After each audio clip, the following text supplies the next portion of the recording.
এগুলো কিছু শিক্ষিত লোক আমেরিকা থেকে এসে আমাদের ঘাড়ের উপরে গণভোট, জুলাই সনদের মতো বিষয়গুলো চাপিয়ে দিয়েছে। আর বিএনপির মধ্যে একটা না ক্যাম্পেইনও একটা সময়, কিছুটা সময় চলছে। বিভিন্ন নেতারাও বলেছেন যে গণভোটের নায়ের পক্ষে, আমার অনুষ্ঠানের কথা বলেছেন, নায়ের পক্ষে তিনি নিজে আছেন। এই রকমে আমরা শুনেছি। আপনার কাছে আসলে, আপনি একজন শিক্ষক, গবেষক, সেই হিসাবে আপনার কাছে জানতে চাই, কি মনে হচ্ছে আপনার কাছে যে জনমতটা কোন দিকে, এবং আসলে কেন, মানে কোন দিকে গেল এবং কেন সেদিকে, কি মনে হচ্ছে আপনার কাছে?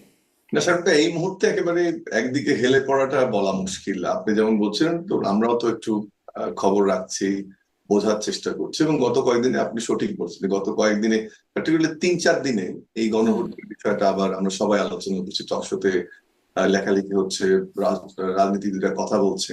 তবে এই মুহূর্তে আমি যেটা মনে করি যে বিএনপির কথাটা তো বারবার রিপিট করলেন আপনি, এবং যতটুকু যেহেতু আমরা নিউজ ট্র্যাক করি, সেন্টিমেন্ট অ্যানালাইসিস এর কাজ করি, নির্বাচন উপলক্ষে আমরাও একটি, যেমন আপনারাও খেয়াল রাখছেন। তো আমার যেটা মনে হচ্ছে যে পার্টির যে পজিশন, সে অনুযায়ী এখনো বিএনপি হ্যাঁ ভোটের দিকেই থাকবে এবং না ক্যাম্পেইন করবে, এটা আমি বিশ্বাস করি না। 3টি কারণ। একটি হচ্ছে যে বিএনপি বারবারই যখন কোনো আলোচনা আসেনি, তখন বিএনপি বারবারই সংস্কারের কথা এনেছে, 31 দফার কথা বলেছে। হুম। বিএনপি রাষ্ট্র মেরামতের কথা কিন্তু অনেকদিন থেকে বলছে। এখন না আমরা শব্দটা শুনছি নয়া রাজনৈতিক বন্দোবস্ত, নতুন রাষ্ট্র কাঠামো, কিন্তু বিএনপি হুম। কিন্তু আগেই শব্দটা বলেছিল যে রাষ্ট্র মেরামত 31 দফার মাধ্যমে। এর আগে খালেদা জিয়ার 27 দফা ছিল। হুম। এবং পরবর্তীতে বিএনপি তার যুগপৎ আন্দোলনের সঙ্গী যারা, তারাও যখন যুক্ত হন, তাদের সাজেশনে কিন্তু নাম্বারটা আরো বাড়ে, এবং তাদের ওই জোটের একটা মূল যে জায়গাটি ছিল, শুধু তারা না, তাদের যারা জোট সঙ্গী তারাও এই সংস্কারে বিশ্বাস করে এবং বাংলাদেশকে নতুন করে তাদের মতো করে সাজাতে চায়। সো আমি যদি ওইখান থেকে আসি, তাহলে কোনোভাবে বিএনপি সংস্কার থেকে বিচ্যুত হবে এটা আমি মনে করি না। এটা 1 নম্বর। 2 নম্বর হচ্ছে যে জুলাই সনদে যখন বিএনপি স্বাক্ষর করেছে, হ্যাঁ আমি মির্জা ফখরুল স্টেটমেন্ট বললেন, বিক্ষিপ্ত হবে কোনো নেতার কথা বললেন, সেটা কিন্তু একটা সিরিয়াস আন্ডারটেকিং সামনে। জুলাই সনদ এটা বাস্তবায়ন তারা করবে, এটা স্বাক্ষর করেছে। 3 নম্বর, আমি মনে করি না যে যখন 4.5 কোটি বা আর্গুয়েবলি যদি আর একটু এসটা বাড়িয়ে দেয় 5 কোটি 6 কোটি ভোটার, যারা এই আন্দোলনে একটা বড় সঙ্গী, যারা রাষ্ট্র কাঠামো বিনির্মাণ স্বপ্ন দেখছে, আমরা সহ যারা জুলাই আন্দোলনে ছিলাম, আমরা এই সেই জনগোষ্ঠীর সামনে দাঁড়িয়ে যখন অর্ধেকের মতো ভোট, 12.5 কোটি বা তার একটু ভোট যদি আমি ধরি, তাহলে প্রায় 45% ভোটারের আপনি যে মনস্তত্ত্ব সেটা না বুঝে আপনি ভিন্ন দিকে যাবেন, সেটা আমি মনে করি। তাহলে 3টা জিনিস বললাম, একটা হচ্ছে বিএনপির নিজের রাষ্ট্র মেরামত, সেটা একটা। 2 নম্বর, জুলাই সনদ তারা স্বাক্ষর করেছে, জুলাই আন্দোলনে ছিল, এবং আমি মনে করি হুম। বিএনপি নতুন ভোটারদের যে আকাঙ্ক্ষা, এটা সে ভালোভাবে বুঝতে পারে। এই জন্য আমি কোনোভাবেই মনে করি না যে বিএনপি অফিসিয়ালি বা পলিটিক্যাল পজিশন নিয়ে গণভোটের বিপক্ষে যাবে বা না ভোট দিবে। এখন আপনি প্রশ্নটা করতে পারেন তাহলে কি ভিতরে ভিতরে ক্যাম্পেইন হবে কিনা। দেখুন, এই এখন যে যুগটা চলছে, আপনি অনলাইন বা সামাজিক যোগাযোগ মাধ্যমের যুগে এত বড় রিস্ক বিএনপি পার্টি পজিশনের বাইরে গিয়ে কোনো প্রার্থী নেবে কিনা সেটিও সন্দেহ আছে। যদিও আমার 3টে পয়েন্টই মূল ছিল, কিন্তু আরেকটা প্রেক্ষিতে আমি একটু যোগ করতে চাই, হ্যাঁ ভোটের পক্ষে। কিন্তু কিন্তু এটা পার্টি আরেক পজিশন নেবে কিনা, যেমন মানে বিষয়টা আপনি বলছেন, কিন্তু অনেকে নিয়েছেন ইতোমধ্যে, অনেকেই না, সেটা নিয়েছেন। সেটা সেটা আমি সেটা একটু আবার আমি এই সেটা আপনার প্রসঙ্গটা, সাথে আমি একমত, অনেকে নিয়েছে, হ্যাঁ, কিন্তু এখন হ্যাঁ, যদি আপনি কয়েকদিন, আমি ওইটাতেই যাচ্ছিলাম যে আচ্ছা। তারেক রহমান সাহেব আসার পরে কিন্তু এক ধরনের নতুন মেসেজ এবং নতুন করে বিএনপি কে আমরা দেখছি। কেন বলছি? যে তাদের নেতা দীর্ঘদিন পরে দেশে উপস্থিত আছেন, এবং হুম। তার নির্দেশনা, তার স্টেটমেন্টটাই পার্টি স্টেটমেন্ট হবে। এমন যদি হতো যে উনি আসার পর থেকে অন্তরীণ আছেন, কারোর সাথে দেখা করছেন না, স্টেটমেন্ট দিচ্ছেন না, তেমন না। উনি কিন্তু পাবলিক স্পিকিং এ আসছেন। পার্টিকুলারলি আমি সাংবাদিকদের যে ইয়েটা রেফার করতে হুম। চাই, আজকে রিক্সা পুলারদের সাথে ওনার মিটিং ছিল, তার মানে ওনার বক্তব্য নানান ভাবে আসছে আমাদের সামনে। তো সেটি এখন যার বক্তব্যই হোক, যদি বিএনপির স্ট্যান্ডিং কমিটির কোনো সিদ্ধান্ত না হয়, বা এই মুহূর্তে যিনি বিএনপির চেয়ারম্যান জনাব তারেক রহমান, তার যদি কোনো স্টেটমেন্ট না হয়, তাহলে কিন্তু মুশকিল। একটু গ্যাপ আপনাকে ধরিয়ে দিই। সেটা হচ্ছে আগে যখন মির্জা ফখরুল ইসলাম আলমগীর কোনো বক্তব্য দিয়েছিলেন বাংলাদেশে তারেক রহমান অ্যাবসেন্সে, যদি উনি অনলাইনে উপস্থিত হতেন, যদিও দীর্ঘ সময় ওনাকে বাইরে রাখা হয়েছিল মিডিয়া, তখন কিন্তু আমরা ওটাকে চূড়ান্ত বক্তব্য হিসেবে ধরতাম। আমার মনে হয়, আমি যদি আপনাকে প্রশ্ন করি যে এই মুহূর্তে বিএনপি চূড়ান্ত বক্তব্য কার কাছ থেকে আশা করি আমরা, সেটি বোধহয় বিএনপি চেয়ারপারসনের কাছ থেকে। সো জি। যতদিন না আমরা কিন্তু স্ট্যান্ডিং, চেয়ারপারসনের কাছ থেকে এই বিষয়ে চূড়ান্ত বক্তব্য আমরা দেখি নাই, সেটা মানে আমি উনি বলছি, বলেন তার মানে নাই, হ্যাঁ। যদি আমি ধরেও হ্যাঁ। নেই যে হ্যাঁ না অবস্থানটা কি, আমরা আশা করি যে সামনের দিন যখন এটা আসলে আর 3-4 দিনের মধ্যে পরিষ্কার হয়ে যাবে, কারণ আপনি যখন ইস্তেহার ঘোষণা হবে, তখন একটা মুখ্য জায়গা বিএনপি কে অ্যাড্রেস করতে হবে, হুম। যে আমার ইস্তেহারে আমি সংস্কারকে কিভাবে আনছি। এটা নিশ্চয়ই বিএনপি খেয়াল করবে যে যেটা শুধু নারীদের বক্তব্য না, এটা জামাতের বক্তব্য না, এটা অনলাইনে বক্তব্য না, এটা তরুণদের একটা ভাবনারও জায়গা। বিএনপি জি বারবারই বলেছে যে আমাদের জি মতো করে আমরা কিন্তু সংস্কার করতে চাই, হ্যাঁ, কিন্তু এবং এই যে সেটার গণভোট ভাবনাটা নিয়ে আমরা ধরেন এই জুলাই বলে সনদের নিই ভিত্তিতে যে আমি একটু এই বিএনপি প্রশ্নটা কিন্তু করি, এই প্রশ্নটা একটা গুরুত্বপূর্ণ প্রশ্ন এই কারণে আমার মনে হচ্ছে যে ধরেন গণভোট নিয়ে যে সরকারও নানান প্রচারণা বেশ এবার এখন বেশ ভালো রকমের এই প্রচারণা চালাচ্ছে এবং বিএনপির অবস্থান করছেন বা আমি নাহিদ ইসলামের অবস্থান বলছিলাম, জামাত ইসলামের অবস্থান বলছিলাম যে তারা আসলে গণভোটের পক্ষে কথা বলছে। কিন্তু ধরেন এই জুলাই সনদে যারা আসলে গণভোটে মানে না পক্ষে গেলে ভোটে জিততে পারবেন না বলছেন নাহিদ ইসলাম বা প্রচারণা চালাচ্ছেন, তারা জুলাই সনদে স্বাক্ষরই করলো না। কোনো আনুষ্ঠানিকতা মানে করেছে এই বিষয়ে আমরা জানি না, নিশ্চয়ই গোপনে গোপনে করবে না, না করলে না তো করেনি জানতামই। করেনি হ্যাঁ, গতকাল করে একটা নাই। কনফারেন্সে তাহলে আমাদের একজন প্রতিনিধি ছিল, আমি কথা বললাম, করেনি। হ্যাঁ, তাহলে জুলাই সনদে তারা স্বাক্ষরই করলো না। তারপরে ধরেন ঐকমত্যের ভিত্তিতে যে বিষয়গুলো হলো ছিল যে নারীদেরকে 5% বর্ধিত হারে নারী প্রার্থী মনোনয়নের কথা ঐকমতে আছে এবং জুলাই সনদে সেটি আছে। সেটার খেলাপ করেছে সব কটি দল একদম। সবচেয়ে ভালো অবস্থানে এর মধ্যে আছে বিএনপি, কারণ তাদের প্রার্থী আছে যদিও 5% সেটি পূরণ করতে পারে নাই। জামাত ইসলামের একজন নারী প্রার্থীও নাই, একজনও নাই। আর একদম। কোনো দল নারী প্রার্থী দিতে পারে নাই। মানে আগেই তো বরখেলাপ করে যাচ্ছে, এত প্রচারণা করে কি লাভ? মানে কার উপরে ভরসা করবো যে তারা পালন করবে? আগেই তো পালন করলো না। না, আমি আমি এই প্রশ্নটা আসলে আপনি খুব সুন্দরভাবে এনেছেন। শুধু একজন নারী না, আমি একজন সমাজবিজ্ঞানের ছাত্র হিসেবে আমিও মনে করি খুব গুরুত্বপূর্ণ প্রশ্ন। এবং এটা একটা বরখেলাপ তো বটে। আমি কোন সব দলের প্রতি রেসপেক্ট রেখেই বলছি যে আমরা এত বড় শক্তি এখন আর নারী আমাদের। এবং আমি যদি ঢাকা বিশ্ববিদ্যালয়ের কথা আপনাকে বলি, আমাদের 52% এখন ফিমেল স্টুডেন্ট, আমাদের 48% মেল স্টুডেন্ট। এবং সেখানে আমরা নতুন করে ভাবতে হচ্ছে আমাদের হলের কাঠামো, আমাদের ফ্যাসিলিটিস, মেয়েদের কমন রুম, অন্যান্য জিনিসগুলো। আমি পুরো স্ট্যান্ডিং কমিটির এই মুহূর্তে চেয়ার, প্রতিদিনই ভাবাচ্ছে আমাদেরকে যে কিভাবে আমরা এই মেয়েদেরকে কমফোর্টেবল রাখবো। এইটা কল্পনার অতীত ছিল ঢাকা বিশ্ববিদ্যালয় প্রশাসনের কাছে, কিন্তু এই প্রশাসন এসেই প্রথম ফেস করছে সেরকম একটি বাস্তবতায় রাজনৈতিক দলগুলোর কাছ থেকে এরকম একটি সিলেকশন, এটি খুবই দুঃখজনক। আমি মনে করি যে দুটো ঘটনা ফ্যামিলি ইম্পর্টেন্ট। একটা হচ্ছে যে আমরা যে মনস্তত্ত্বের কথা বলছি, তার যে পরিবর্তন, সেটি হতে একটা প্রসেসের কথা আমরা বলি। এই এই psychological development, socio psychological development বা মনস্তত্ত্ব বলি, সামাজিক তত্ত্ব যেটাই বলি না, সেটা একটা সময়ের প্রয়োজন হয়। এবং সেটি আমরা যখন আন্ডারটেকিং দিই, এটা কখনো হয় না। আমি ছোট্ট একটা উদাহরণ আপনাকে দিই, আপনি বোধহয় তাহলে জানেন। কেন আমরা এই আন্ডারটেকিং এর আমি উপর একটা ভরসা উদাহরণ রাখবো? দিই, মানে আন্ডারটেকিং দিয়ে হবে? আমি একটা উদাহরণ দিলে আপনি বুঝবেন। উদাহরণটা দিই, সেটা হচ্ছে জাপান। আমরা জানি বিশ্বের অন্যতম একটি উন্নত দেশ, কিন্তু উইমেন ডেভেলপমেন্ট ইন্ডেক্সে তাদের অবস্থান সবসময় 125-এর পেছনে ছিল। এটি একটা জিনিস। অন্যদিকে আপনি নিশ্চয়ই জানেন যে আপনি নারী একজন, আমি আশা করি আপনি খোঁজ খবরটা রাখেন একজন সচেতন নারী হিসেবে। উইমেন ডেভেলপমেন্ট ইন্ডেক্সে আমাদের অবস্থান কিন্তু 24। এবং সাউথ এশিয়াতে বাংলাদেশ উইমেন ডেভেলপমেন্ট ইন্ডেক্সে গত 12 ইয়ার্সে সবার আগে, এবং সেখানে সবচেয়ে পিছনে কে জানেন? ভারত। কিন্তু আমি এই কথাটা বলার জন্য এই প্রেক্ষাপটটা বললাম, কিন্তু যখন বাংলাদেশে কোনো নারী কোনো ভালো পজিশনে যায় বা উন্নতির দিকে যায়, পাবলিক ফিগারে, ফেসে, সোশ্যাল মিডিয়ার ফেসে পরিণত হয়, সাউথ এশিয়ার মধ্যে সবচেয়ে হেড ট্রেড ক্যাম্পেইনের শিকার হয় বাংলাদেশের নারীরা। এবং আপনাকে আরেকটা জিনিস বলি, সেই হেড ট্রেড ক্যাম্পেইনটা 10 থেকে বেড়ে কোনো কোনো ক্ষেত্রে 70% হয়। আমি আমার নিজস্ব সেন্টিমেন্ট অ্যানালাইসিস ডেটা থেকে আপনাকে এটা বলছি, দায়িত্ব নিয়ে বলছি একজন শিক্ষক হিসেবে। কেন উদাহরণটা দিলাম? যে একটা হলো লিপ সার্ভিসিং আর একটা বুলির একটা বিষয়, কিন্তু পুরুষ শাসিত সমাজের যে ভেতরের কাঠামোটা, আমার মনে হয় এই উদাহরণটা দিয়ে আপনি নিশ্চয়ই উদাহরণটা আমার মনে রাখবেন দীর্ঘদিন, এবং আমি আশা করবো এটা নিয়ে আরো আপনি গবেষণা করবেন, জিজ্ঞেস করবেন। যে আমি যে উদাহরণটা দিলাম, হেড স্পিচ, বুলিং, শেমিং, যত শব্দগুলো আছে, এটা ধরেন আমি একটা উদাহরণ দিই, সাব চ্যাম্পিয়নশিপে মেয়েরা চ্যাম্পিয়ন হলো, তখন কিন্তু এদের হাফ প্যান্ট, এদের ওড়না, এদের জামা নিয়ে কেউ কথা বলেনি। এমনি খোলা বাসে এরা উঠলো, তারপর থেকে যখন এরা সেলিব্রিটি হয়ে গেল, দেখেন ওদের এগেনস্ট হেড স্পিচ তৈরি হয়েছে, শুধু লোকালি না, শুধু ন্যাশনাল না, লোকালি তৈরি হয়েছে, প্রতিবন্ধকতা তৈরি হয়েছে, মোল্লাদের ঝামেলা তৈরি হয়েছে। তো সেটা কেন হয়? আমরা যেটা বোঝাতে চাচ্ছি যে আমি যদিও লিখিত পড়িত বলছি, কিন্তু ভেতরের যে সোলটা, আমাদের পুরুষ শাসিত সমাজের ভেতরের যে কাঠামো, সেটা আসলে নারীদের এই অগ্রগতিকে এখন মেনে নেয়নি। এটার মানে এটা না, আমি এটা বলছি না মেনে নেবে না, বাট এটা বলছি এই কারণে যে তার মানে ওই শুধু আন্ডারটেকিং এর মাধ্যমে পরিবর্তনটা সিম্বলিক। যেটা আমার ধারণা, যেহেতু আন্ডারটেকিংটা হলো, আসার যে জায়গাটা, সেটি হচ্ছে নিশ্চয়ই গ্রাজুয়ালি আমরা ওদিকে যাব। এবং আমি ব্যক্তিগতভাবে এইটা খুবই একজন সমাজবিজ্ঞানের শিক্ষক হিসেবে সবসময় এটা নিয়ে কথা বলি, এবং আশা করব যে যখন নারী নেতৃত্ব বাড়বে, যখন নারীদের জায়গা তৈরি হবে তাদের যোগ্যতা অনুযায়ী, এবং নারীরা কিন্তু প্রত্যেকটা রাজনৈতিক দলের খুব গুরুত্বপূর্ণ ভূমিকা রাখছে। এবং ভুলে যান না জি যে এবার জি জুলাই অভ্যুত্থানে সবচেয়ে গুরুত্বপূর্ণ অবদানগুলো ছিল আমাদের স্টুডেন্ট, নারী বা মহিলা ছাত্রীদের বা আমাদের ছাত্রীদের। তো ডক্টর আব্দুল তারা মামুন, নিশ্চয়ই নিশ্চয়ই নারীদের আপনি ওই যে ওই সময়টা প্রেক্ষাপটটা দিতে বলছেন আমি হবে। শতভাগ আপনার সাথে একমত হয়ে বলছি যে হ্যাঁ, একদম নারীদের যে শেমিং এর কথা বলছেন, একদম গালিগালাজগুলো এমনভাবে তৈরি করা হচ্ছে যে সেগুলো যেন নারী কেন্দ্রিকই, মানে গালিটা নারী কেন্দ্রিক গালি সবগুলো।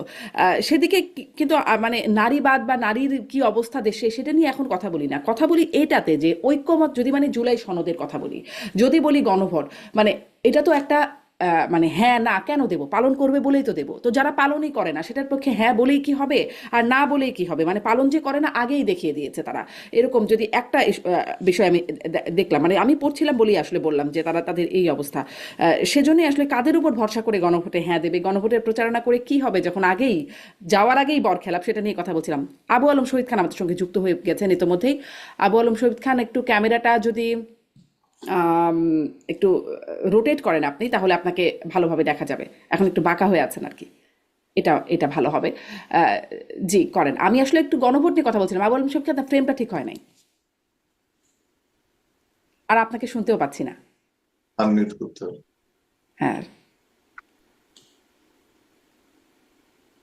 হ্যাঁ, আপনি কি একটু আনমিউট করবেন? আমার মনে হয় আপনি মিউট হয়ে আছেন।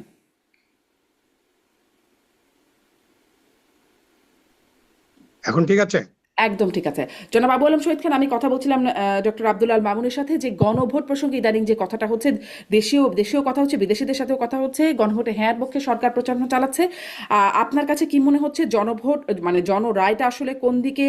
এবং আমি এর বাইরেও আলোচনা করেছিলাম যে গণভোট যেগুলো, যেটার ভিত্তিতে হবে জুলাই সনদ, জুলাই সনদে এনসিপি স্বাক্ষরও করে নাই।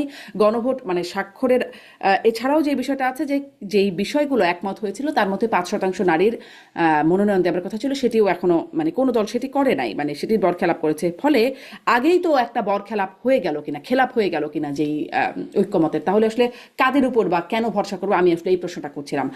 আপনার উত্তরটা একটু শুনতে চাই, আপনি কি মনে করেন?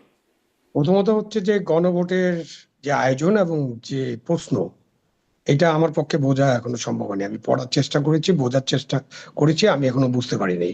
এবং 4টা না 5টা জায়গা আছে এবং বড় বড় প্রশ্ন, একটার মধ্যেই তো 4টা 5টা প্রশ্ন।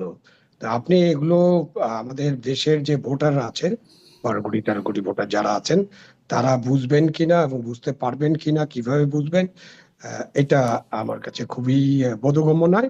আমি নিজেই বুঝতে পারতেছি না যে আমি কি ভোট দেব। এবং আমি যদি কোনো অংশ, মানে গণভোটের প্রশ্ন সাধারণত যে আমাদের দেশে তো গণভোটের অভিজ্ঞতা আছে। জেনারেল এরশাদের সময় একবার হয়েছিল, জেনারেল জিয়ার সময় একবার হয়েছিল, এবং এটা সিম্পল কোশ্চেন, আপনি আমাকে চান কিনা বা আমি যা করছি এটা আপনি সমর্থন করেন কিনা। তা এখন আপনি এই গণভোটে তো বিশাল প্রশ্নমালা। তো এই প্রশ্নমালা বুঝে আপনি তো অর্ধেকের সাথে একমত হতে পারেন, 10%-এর সাথে একমত হতে পারেন, একটা বিষয়ে একমত হতে পারেন। তো এরকম তো মানে প্রশ্ন যদি আপনি ব্যবচ্ছেদ করেন তাহলে হয়তো 20-30টা প্রশ্ন বেরিয়ে আসবে। তো এইখানে আপনি গণভোট দেওয়া একজনের পক্ষে, হা না না বলা খুব কঠিন হয়ে যাবে। আপাতত এইটুকু বুঝতে পারছি। হুম। মানে এটা তো আসলে সবাই যে বুঝে বুঝে সবগুলো বুঝে বুঝে দেবে তা তো না। রাজনৈতিক দলগুলো মোটা দাগে যেদিকে থাকবে, ক্যাম্পেইন করবে, সেদিকেই তো ভোটটা যাবে বলে মনে হয় নাকি? আসলে মানে বিষয় তা না, কি মনে হয়? রাজনৈতিক দলগুলো তো এখনো কোনো ক্যাম্পেইন শুরু করেনি। মানে বড় দল যে বিএনপি আছে, তারা তো গণভোটের পক্ষে কোনো ক্যাম্পেইন করছে এরকম দেখছি না। সরকারের পক্ষ থেকে নানান ক্যাম্পেইন করা হচ্ছে, এবং সরকারের ক্যাম্পেইনের ধরনটা হলো যে সরকার তার বিভিন্ন এজেন্সি, যে সমস্ত ধরেন একটা বিভাগ আছে, স্বাস্থ্য বিভাগ, স্বাস্থ্য অধিদপ্তর, বা ধরেন গণপ্রশাসন আছে, জনপ্রশাসন আছে, স্বরাষ্ট্র আছে, তাদের নিজস্ব বিভাগের লোকজনের মধ্য দিয়ে হয়তো জনগণের কাছে প্রচার করার চেষ্টা করবেন। রেডিও টেলিভিশন যেটা আছে তাদের সেখানে করবেন, প্রাইভেট টেলিভিশন গুলোতেও করার চেষ্টা করবেন। কিন্তু কি বুঝাবেন, বোঝানোর বিষয়টা কিভাবে করবেন, সেটা তো তাদেরকে আরো সময় নিয়ে দেখতে হবে। আমি এখন হুম। দেখছি না যে ওনারা খুব একটা আমাকে বা অন্য কাউকে খুব একটা বুঝিয়ে ফেলেছেন যে আমরা বুঝে শুনে একটা ভোট দেব। জি। অফকোর্স এই ক্যাম্পেইন তো একটা থাকবেই, ক্যাম্পেইনের উপরে নির্ভর করবে। সেই জন্য বিএনপি টেকনিক্যালি তাদের ইলেকশনের দিনেই গণভোটটা চেয়েছে। এবং আপনি যদি গণভোটের কোশ্চেন গুলো দেখেন, তার অধিকাংশের সাথে বিএনপি তো একমত নয়। তাদের দেওয়া আছে, নোট অফ ডিসেন্ট দেওয়া আছে সম্ভবত, হুম। এবং তারা দিয়েছেন, তারা এটা পরিষ্কারও করেছেন। সুতরাং তারা এই ভোটে, ইয়েস ভোটের দিকে তারা যাবেন এরকম মনে করার তো কোনো কারণ দেখছি না আমি এই মুহূর্তে। হুম। কিন্তু মির্জা ফখরুল ইসলাম আলমগীর বলে দিয়েছেন যে নায়ের পক্ষে যাবার কোনো কারণ নাই, মানে সেটা তিনি আবার স্পষ্ট করছেন। এটা নিয়েও হায়ের কথা পক্ষে বলছিলাম যাওয়ার যে কোনো কারণ যদিও নাই, আগে হায়ের নেতিবাচক পক্ষে, ক্যাম্পেইন ছিল। হায়ের পক্ষে যাবেন কিনা সেটা পরিষ্কার না, করতে হবে। সেটাও বলেন নাই।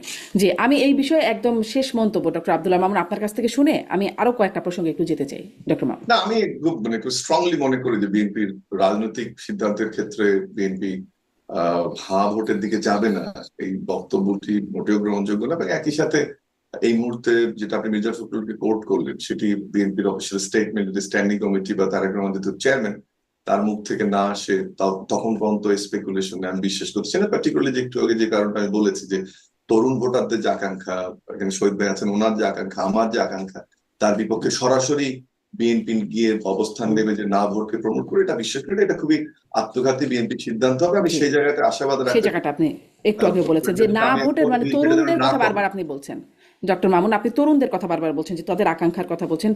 মাহফুজ আলম, সাবেক তথ্য উপদেষ্টা, জুলাই গণ অভ্যুত্থানের মাস্টার মাইন্ড খ্যাত, তিনি বলছেন যে তিনি শত শত তরুণ বা জনগণের সাথে কথা বলেছেন, এবং তিনি দেখেছেন মানুষের আস্থাহীনতা, হতাশা, মানে নতুন বন্দোবস্ত তারা যে করতে চেয়েছিলেন সেটার একটা হতাশা। পরেও একটা আলোচনায় তিনি একদম সরাসরি ব্যর্থতার জায়গাটা স্বীকার করে নিলেন, এবং শেষ 4 মাস তিনি কাজও করতে পারেন নাই, তাকে কাজ করতে দেওয়া হয় না, এরকমটাও তিনি বলছিলেন। বুঝতে পারেন কারা তাকে কাজ করতে দিল না। আর তার যে স্বীকারোক্তি, নতুন বন্দোবস্তের যে আশা, মানে নতুন বন্দোবস্ত আপনি কোথাও দেখেন কিছু হচ্ছে নতুন বন্দোবস্ত? আমি রেসপন্ড করবো। বলবেন, জি, শুনি আপনার জি, কাছ থেকে। এটা যেটা হচ্ছে যে প্রথম কথা হচ্ছে উনি এখন এই কথাটা কেন বলছেন না, বাবা আমার স্টুডেন্ট, আমার জন্য একটু বিব্রতকর কথা বলা, বাট যেহেতু আমি পাবলিক ফোরামে কথা বলছি, আমাকে কথা বলতেই হবে। মানে কেন এই যখন ক্ষমতা শেষ হয়ে গেল একদম লাস্ট ডে পর্যন্ত, আর যখন আমরা আসিফকেও দেখলাম, তখনই সে কথাটা কেন? আমরা তো এই বৈপ্লবিক চেতনা, তার আগেও কিন্তু মাঝে মাঝে মাহফুজ আলম না না না বলছিলেন, না, আপনি নিশ্চয়ই আমার খেয়াল না না, করছেন যে আপনি আমাকে। কেন আপনি কেন সরকারে থাকলেন, আমাকে প্রশ্নটা হ্যাঁ, উত্তর দিতে হবে। যে আপনি ভিতর থেকে কাজ করতে পারছেন না, 4 মাস কাজ করতে দেওয়া নাই, এবং বক্তব্যটা এসছে কিন্তু বেসিক্যালি যে তরুণদের কথা বলবে এরকম মিডিয়ার পারমিশন দিতে দেওয়া হয়নি, এই হুম, সঙ্গে কিন্তু কথাটা বলছে। হুম, আমরা হুম, গুলিয়ে ফেললে কিন্তু হবে না। সো কাজ অন্যান্য গুলো করেছে, শুধু টেলিভিশন আর পত্রিকার হয়তো বা উনি পারমিশন দিতে পারেননি, সেগুলোর অনেক ইকুয়েশন বা আপনি কাকে দিচ্ছেন, কেন দিচ্ছেন, নিয়ম নীতির বিষয় আছে। কিন্তু যখন হুম, আপনি গোটা আন্দোলনকে প্রশ্নবিদ্ধ করবেন, আপনাকে তো আমরা একটা স্বপ্ন পুরুষ হিসেবে পাঠিয়েছিলাম। তখন মাস্টার মাইন্ড ছিল কিনা সেটা আমরা জানতাম না, ডক্টর ইউনূস বলার পরে আমরা জেনেছি মাস্টার মাইন্ড, কারণ ও আমাদের হুম, সঙ্গে ছিল। সো আপনি যখন ওখানে অবস্থান করেছেন, আপনি আমাদের প্রতিনিধি হিসেবে গেছেন, কিন্তু আপনার যে ভেতরের ঘটনাগুলো ঘটছে সেটার দায়িত্ব আমাদের চেয়ে আপনাকে আরো বেশি নিতে হবে। যে আপনি কেন ব্যর্থ হলেন, আপনি কেন প্রথম মাস, দ্বিতীয় মাস, আপনি তো স্পেশাল অ্যাসিস্ট্যান্ট থেকে উপদেষ্টাও প্রমোশন দেওয়া হয়েছে। আমরা ধারণা করছিলাম যে আপনি হুম। ওখানে গুরুত্বপূর্ণ ভূমিকা রাখবেন, সেটি তো হয়নি। বরং আমি উল্টো করে বলি, যখন পাওয়া না পাওয়ার হিসাবটা বোধহয় মেলেনি, তখন এই প্রশ্নগুলো এসছে। কিন্তু জুলাইকে এই মুহূর্তে প্রশ্নবিদ্ধ করা, আর এখন তো তাহলে কি নতুন বন্দোবস্ত, আপনার কাছে এটাও প্রশ্ন করছিলাম যে তা সেটা যদি আপনি বলেন যে তিনি আসলে না পাওয়ার কারণ থেকে সেটি এখন এসে বলছেন, আগে কেন বলেন নাই, তার মানে কি নতুন বন্দোবস্ত আসলে হয়েছে, কিছু কিছু আছে না না দেখছেন? না, আমি অনেক অনেক ধরনের, আপনি তো এটা একটা ব্রড টার্মে আমরা হুম, আলোচনা করছি। আপনি অনেক ভাবে বলা যাবে যে এখন তো বন্দোবস্তের প্রক্রিয়াটা আপনি গণতান্ত্রিক উত্তরণের পর শুরু হবে। এটা তো একটা আয়োজন স্টেজ চলছে, এটা তো একটা আমরা আয়োজন করছি যে আমরা জুলাই সনদ স্বাক্ষর করলাম, হুম, গণতান্ত্রিক উত্তরণ 12 তারিখে আমরা আশা করি, এরপরে আমরা আস্তে আস্তে সেই বাস্তবায়নের দিকে যাব। কিন্তু যদি আমরা ছোটখাটো ইস্যু গুলো দেখি, বা আমাদের কি কি পেয়েছি আমরা, রাজনৈতিক সৌহার্দ্য বলি, আমি ভাষার ব্যবহার বলি, আমাদের চেতনার জায়গায় জুলাইকে এনে সেটা একটা ন্যাশনাল কনসেনসাসের মাধ্যমে আমরা তো স্বাক্ষর পর্যন্ত গেছি। যেটা আলম ভাই বললেন যে আমরা তো বিএনপির অনেকগুলো রিজার্ভেশন আছে, বিএনপি ইজ ভেরি ব্ল্যাঙ্ক যে আমরা এটা করবো এটা করবো না, তারা ইস্তেহারও বলছে লিখবো, কিন্তু তারা তো বলেনি যে গোটা ইস্তেহার আমরা মানি না বা সংস্কার করবো না। এটাও তো নতুন আকাঙ্ক্ষার একটা দারুণ বাস্তবায়ন আমি দেখি। আরেকটা জিনিস দেখেন, আপনি যখনই ক্রাইসিস হয়েছে, পার্টিকুলারলি ফ্যাসিজম বিরোধী, তখন কিন্তু সবগুলো দল একসাথে দাঁড়াচ্ছে। আপনি যদি হুম, যেটা একটু আগে বললাম যে রাজনৈতিক দলের আচরণও যদি খেয়াল করেন, সেটা পরিবর্তিত হয়েছে। আপনি যদি বাংলাদেশের অবৈধ 3টি নির্বাচন ছাড়া যদি 9টা নির্বাচন দেখেন, এটাকে যদি আপনি এখন সামনে রাখেন, দেখবেন যে নমিনেশন ডিক্লারেশন থেকে নমিনেশন পেপার সাবমিশন পর্যন্ত, বা এই যে বাছাই প্রক্রিয়া চলছে এখন, বা আমাদের প্রতীক বরাদ্দ পর্যন্ত, আপনি খুঁজে দেখেন যে ডেটাটা যে সবচেয়ে কম, কোনো ধরনের সংঘর্ষই কাম্য নয়, কিন্তু সবচেয়ে কম সংঘর্ষের ঘটনা এবার ঘটেছে। তো আপনি সবকিছু মিলে দেখেন, আমি তো পরিবর্তিত পরিস্থিতি দেখে, হ্যাঁ আমরা যে হয়তো বা উচ্ছ্বাসা করেছিলাম, হুম, স্বপ্নের যে জায়গাটা ছিল সেটা হয়নি, কিন্তু স্বপ্নের একটা দলিল তো আমরা প্রস্তুত করতে পেরেছি, যেটা আমি হুম, প্রশ্ন করতে পারবো পরের সরকারকে, এটা কেন হলো না, এটা কেন হলো, তো বিএনপি কেও প্রশ্ন করতে পারবো যদি ক্ষমতায় তারা আসে, জামাতকে করতে পারবো। যেমন আপনি প্রশ্নটা করছেন যে কেন নারীর এই 5% হুম। নিশ্চিত হলো না, কথা বলার ক্ষেত্রে দেখেন আমরা অনেক ধরনের কথা বলছি, হুম। আমরাও টকশোতে গিয়ে হয়রানির শিকার হয়েছি, আমাদেরকে ধরে নিয়ে যাওয়া হয়েছে, সেগুলো তো এখন আর ঘটছে না। সো হচ্ছে অনেক তো আনিস আলমগীরকে যে পরিবর্তন, ধরে নিয়ে যাওয়া হলো এটাও সেটা খুবই তো দুঃখজনক। টকশোতে কথা আলমগীর বলেছে। ঘটনাটা তো দুঃখজনক যে মবের জি শিকার। জি, যে এটা শহীদুল আমাদের সাথে আছে কোনোভাবেই, আবু আলম আপনি শহীদ। ওনাকে নিয়ে অনেক কথা বলতে পারেন, কিন্তু যে ঘটনাটা আমি এই সুযোগটা নিচ্ছি, মানে কোনোভাবেই এই প্রেস ক্লাবে এই মজলুম জনতা করবে, এটা তো গ্রহণযোগ্য না। অবশ্যই সেটা গ্রহণযোগ্য, এবং সবচেয়ে ব্যর্থতার জায়গাটা এটাই, আমার বিশ্ববিদ্যালয় সহ আমার বলতে কোনো দ্বিধা নাই, এই যে মব কালচারটা যদি কোনো রকম একটু কমব্যাট করতে পারতো, তাহলে জুলাইয়ে যদি কোনো ক্ষত তৈরি করে থাকে এই ঘটনাগুলো বা মব কালচার, এবং সেটা কিন্তু একটা গোষ্ঠী করছে, এটাও বুঝতে হবে। একটা গোষ্ঠী করছে, একটা বিচ্যুত গোষ্ঠী করছে, কিন্তু আমি অর্জনের জায়গাটা 15 মাসে জি বা বেশি দেখি। জি, আমি আপনার কাছে অর্জনের জায়গা নিশ্চয়ই শুনতে চাইবো, কারণ আমরা অর্জনের কথা শুনতেই চাই।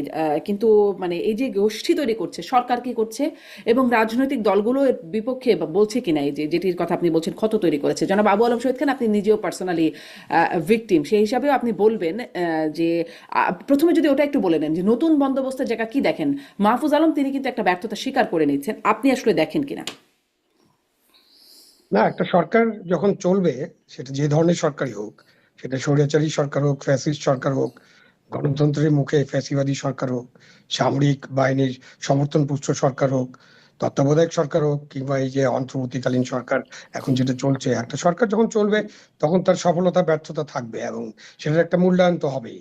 এখন সরকারের ভেতর থেকে যখন ওনারা মূল্যায়ন করেন, এটা একটা ভালো দিক যে ওনারা ওনাদের নিজেদের কাজকর্মের মূল্যায়ন করতে পারছেন, এবং তাকে তো আমার আস্থায় নিতে হবে, কারণ তিনি মাস্টার মাইন্ড, তাকে পরিচয় করিয়ে দেওয়া হয়েছিল এবং তিনি খুবই প্রভাবশালী একজন অ্যাসিস্ট্যান্ট ছিলেন।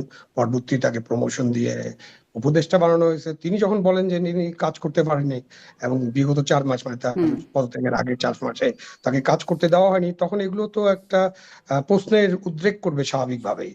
এবং সরকার কেমন চলছে এটা আমরা সবাই জানি, এবং সেসব নিয়ে আলোচনা করলে ওই যে আপনি বললেন যে কি কি জানি হওয়ার সম্ভাবনা আছে, হয়ে যায়, হচ্ছে তো। তো এই যে মব কালচার যেটা বললেন, যে মব তো আমরা বিশ্ববিদ্যালয়ে যে মব দেখছি, আমরা ভেবেছিলাম যে বিশ্ববিদ্যালয়গুলোতে নির্বাচন হয় না, আমাদের নেতৃত্ব গঠনের সমস্ত জিনিসটাই বন্ধ হয়ে গেছে। তো বিশ্ববিদ্যালয়গুলোতে একটা নির্বাচন হলে সেখান থেকে একটা নেতৃত্ব বেরিয়ে আসবে, যারা জাতীয় পর্যায়ে নেতৃত্ব দিতে সক্ষম হবে বা উপযুক্ত হয়ে গড়ে উঠবে। কিন্তু আমরা বিশ্ববিদ্যালয় নির্বাচনের পরে আমরা ঢাকা বিশ্ববিদ্যালয় বলেন, রাজশাহী বিশ্ববিদ্যালয়, এই সম্প্রতি একদম 2 দিন আগেই চট্টগ্রাম চট্টগ্রাম বিশ্ববিদ্যালয়। বিশ্ববিদ্যালয়, হুম। যা যা ঘটছে, হ্যাঁ, তো এই ঘটনা এবং ঘটনার সাথে তো তারাই যুক্ত যারা বিশ্ববিদ্যালয়ে মোটামুটি নির্বাচিত হয়েছেন, তাদের নেতৃবৃন্দ যুক্ত হয়ে পড়ছেন। তাহলে এটা কি, তাহলে কি এটা ডাবল ফেস এর ব্যাপারটা আসছে কিনা সামনে, জনগণ তো প্রশ্ন করবে। তো জনগণের কাছে মনে হয় যে এই সরকার এতই দুর্বল যে তারা মবটাই ঠিক করতে পারে না। তো আমরা গত যতদিন এই সরকার আছে, সেই 8ই আগস্ট থেকে আপনার দেখেন যে আমরা মব কালচারের মধ্য থেকে বেরিয়ে আসতে পারলাম না। তো এটা কি সরকারের কি ব্যর্থতা হবে কিনা, বা হুম। সরকার পারলেন না কেন? সরকার তো পরিষ্কারভাবে বলেনও না। এবং সরকার কোনো কোনো সময় মনে হয়, অনেকে মনে করেন এরকম, যে সরকার মবকে উৎসাহিত করেন, এবং এই সমস্ত কথাবার্তা তো আমরা শুনেছি। সেই কথাগুলো তো আলোচনায় আসতে হবে, এবং আমাদের একদম অনেক বড় শীর্ষ পর্যায় থেকেও অনেক সময় বলা হয় এগুলো তো মব না, এগুলো প্রেশার গ্রুপ। এবং আমরা সারা দেশে কি হয়েছে, কি কি ঘটনা ঘটেছে, কতজন মারা গিয়েছেন, অধিকারের তো একটা রিপোর্টই আছে। সবকিছু মিলিয়ে তো আপনাকে এই সরকারের বিষয়গুলো বিবেচনা করতে হবে। সুতরাং আমরা নতুন বন্দোবস্তের জন্যই তো এই লড়াই। নতুন হুম। বন্দোবস্ত মানে কি? নতুন বন্দোবস্ত মানে আমি যেটা বুঝি, বা অন্যকে অন্যরকম বুঝতে পারি, আমরা তো নতুন বন্দোবস্তের বিষয়টা 71 সালেই নির্ধারণ করে ফেলেছিলাম যে আমাদের একটা স্বাধীন রাষ্ট্র হবে এবং একটা গণতান্ত্রিক রাষ্ট্র হবে, এবং আমাদের কয়েকটা মৌলিক জিনিস থাকবে, যে জিনিসগুলো নিয়ে আমরা সামনে এগিয়ে যাব। তা আমরা সেই লাস্ট 55 ইয়ার্সে বা 54 বছরে আমরা দেখিনি সেগুলো কার্যকর হতে। আমাদেরকে সেই জিনিসগুলোকে কার্য করতে হবে। মানবাধিকারের হুম। কথা কি আজকে নতুন আসলো? গণতন্ত্রের কথা কি আজকে নতুন এসছে? বা আমরা যে কথা বলতে পারবো স্বাধীনতা, এটা কি নতুন এসেছে? কিছুই তো নতুন না। নতুন আমরা কিছু পাই নাই, যেটা পাওয়ার জন্য লক্ষ কোটি মানুষ জীবন দিয়েছে, 30 লক্ষ প্রাণের বিনিময়ে, এবং 2 লক্ষ মা বোনের সম্ভ্রমের বিনিময়ে, আমরা এবং অনেক লক্ষ কোটি মানুষের কষ্টের বিনিময়ে, সারা দেশের 7 কোটি বা 6 কোটি মানুষই কষ্টের মধ্যে ছিল। তো সেই কষ্টের বিনিময়ে আমরা যে দেশটা অর্জন করেছি, সেই দেশটা কিভাবে চলবে, এটা তো আমাদের সংবিধান, আমার সোনার বাংলা, আমি তোমাকে ভালোবাসি, আমি তোমায় ভালোবাসি, আমার জাতীয় পতাকা, আমার সবকিছু তো আছে। সেটাই তো আমার সামনের স্বপ্নগুলোকে তো বাস্তবায়ন করার বিষয়। তো আপনি যখন বলবেন নতুন বন্দোবস্ত, সেটা তো একই। আপনি গণতন্ত্র চাইছেন, আপনি একটা হুম হুম মধ্যপন্থী গণতান্ত্রিক রাষ্ট্র হবে, বাংলাদেশ একটা অসাম্প্রদায়িক গণতান্ত্রিক মানবিক বাংলাদেশ হবে, এটাই তো আমাদের হুম প্রত্যাশা। তো এই প্রত্যাশা তো নতুন নয়। হ্যাঁ, প্রত্যাশা পূরণ হয়নি, এই জন্য প্রত্যাশার কথা উচ্চারিত হচ্ছে। তো সেই প্রত্যাশাকে সামনে রেখে আমরা বিগত এই সময়টুকুতে কি করলাম? এখন একটা নির্বাচন সামনে আসছে এবং সেটাও একটা $1,000,000 কোশ্চেন বা কোটি টাকার কোশ্চেন। আমাকে সবাই আমি যখনই কারোর সাথে দেখা হয় জিজ্ঞেস করে, ভাই নির্বাচন কি হবে? তো আমি এই প্রশ্নটা শুনলে আমি এখনো একটু কি অবাক জিজ্ঞাসা হই। করে, এখনো কি জিজ্ঞাসা করে এরকম এটা জিজ্ঞেস করে নির্বাচন কি এখনো, হবে? এখনো প্রতিদিনই জিজ্ঞাসা করে মানুষজন, নির্বাচন কি হবে, আসলে কি নির্বাচন হবে? যারা নির্বাচনের মাঠে আছেন তারাই জিজ্ঞাসা করেন মাঝে মধ্যে, তারাই তো এরকম কথাবার্তা বলেন। তো কি অবস্থায় চলছে দেশটা? যদিও সরকারের পক্ষ থেকে বলা হচ্ছে তারা একদম সলিড এবং এই ব্যাপারে তাদের অবস্থান খুবই কঠিন, তারপর তো মানুষজন জিজ্ঞাসা করে কেন, জি কেন জিজ্ঞেস করে, কি কারণে জিজ্ঞেস করে আমি জানি না, বাট জিজ্ঞেস জি করে। কারণ ওই যে বাক নির্বাচনের যে স্বাধীনতার আবহ প্রসঙ্গটাও সেটা তো একটু, আমি দেখছি না। হুম, বাক স্বাধীনতার প্রসঙ্গটাও একটু রয়ে গেল যে আসলে সেটা কি কারণ মাঝখানে বাড়িতে এটাও বলে রাখি, আসিফ নজরুল মাননীয় আইন উপদেষ্টা তিনি বলছেন সবার বাক স্বাধীনতা আছে, সরকারের এই বাক স্বাধীনতা নাই। আমি সেই প্রসঙ্গটা আপনার কাছে আসবো, যেহেতু আপনি একটু ভিকটিমও বটে, আপনার কাছে আসবো। কিন্তু ডক্টর আব্দুল্লাহ মামুনের কাছে ওই যে নির্বাচন কি হবে এই প্রশ্নটা অনেকদিন আমরাই আলোচনা করেছি আসলে সব প্ল্যাটফর্মে। তারপরে আচ্ছা নির্বাচন হবে বলে মনে হচ্ছে, নির্বাচন কি সুষ্ঠু হবে এখন এরকম একটা প্রশ্ন। কারণ ডক্টর ইউনূস মাননীয় প্রধান উপদেষ্টা তিনি বলছেন ইতিহাস সেরা বা শতাব্দীর সেরা নির্বাচন হবে। এরকম কি আপনার কাছে আভাস মনে হয়?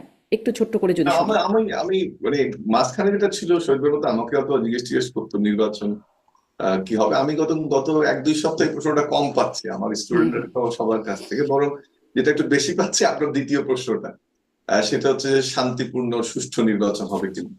তো এটা একটা স্বস্তির জায়গা, যেহেতু উনি এক ধরনের ডাটা দিলেন, আমি স্টুডেন্টদের ডেটা আপনাকে দিলাম। হুম হুম তো স্বস্তির জায়গা আছে, এখন ওইটা কম বলছে যে নির্বাচন কি হবে। এই আমার ধারণা আহ, এখন আমিও বিশ্বাস করি যে নির্বাচন হবে। এটা নানান কারণ আছে, তার মধ্যে মূল কারণ তো অর্থনৈতিক সামাজিক অস্থিরতা, হুম রাজনৈতিক অস্থিরতা থেকে আমরা বেরোতে চাই, সেটা মূল কারণ। আর দ্বিতীয় হচ্ছে যে এই মুহূর্তে আমি মনে করি যে নির্বাচন কমিশন যেভাবে পরিকল্পনা করছে তার দিকে এগিয়ে যাচ্ছে, এবং প্রচারণা শুরু হয়ে গেলে নির্বাচন কেন্দ্রিক আশঙ্কাটা আমার ধারণা আরো হুম কমে আসবে। আমরা আপনাকে একটু আগে বলছিলাম যে আমরা সেন্টিমেন্ট অ্যানালাইসিস করি, এবং তাতে আমরা অনলাইনের যেসব পোস্ট হয়, ইউটিউবে যা যায়, এগুলো সবগুলো ট্র্যাক করা যায়, আমরা করতে পারি। সেখানে কিন্তু এই যে আলোচনাটা আপনি আনলেন, নির্বাচনের যে অনিশ্চয়তার যে আলোচনা, সেটা গ্রাফ আস্তে আস্তে কমছে আসলে, আমি যেটা দিয়ে আপনাকে বলছি। আর যেটা আশঙ্কার জায়গাটা আমরা দেখছি যে সেই ডিসকাশন, যেটা ফেসবুক বলি, টুইটার, ইউটিউব, অন্যান্য যে সোশ্যাল মিডিয়া, সেগুলোতে হয়তোবা বেশি হচ্ছে, কিন্তু নির্বাচন কেন্দ্রিক অনিশ্চয়তার আলোচনাটা কম হচ্ছে। হুম। আমার মানে ধারণা এর আগে এটা ভালো। নির্বাচনের আগে যে হত্যাকাণ্ডের মতো ঘটনাগুলো ঘটেছে, ওসমান হাদির ঘটনার পর থেকে বিশেষ করে, বা তার আগেও দু একটা ঘটেছে, খুব একটা আলোচনায় আসে না, তারপরে কিন্তু বেশ মানে যুবদল নেতা আরো কয়েকজন হত্যাকাণ্ডের শিকার হয়েছেন। মানে না, সেগুলো একটা এটা কেমন। এটা মানে এটা তো কোনো, যেটা আমি আপনাকে একটু আগে বলেছি যে কোনো হ্যাঁ হ্যাঁ হত্যাকাণ্ডই কাম্য নয়। আবার আপনি বাংলাদেশের রাজনৈতিক সাংস্কৃতিক ইতিহাস যদি দেখেন, এটা আবারও বলছি আমি, কোনোভাবেই গ্রহণযোগ্য নয় একটা প্রাণ, একজন আহত হওয়া, কিন্তু সে সংখ্যাটা কিন্তু কম শামিলা। আর যে হুম ঘটনাগুলো ঘটছে প্রেক্ষিতে যদি আপনি দেখেন, যেমন জামাত নেতার ঘটনাটা হুম অনলাইনে একদম আসলো, হুম পরে আমরা আরেকটা দেখলাম।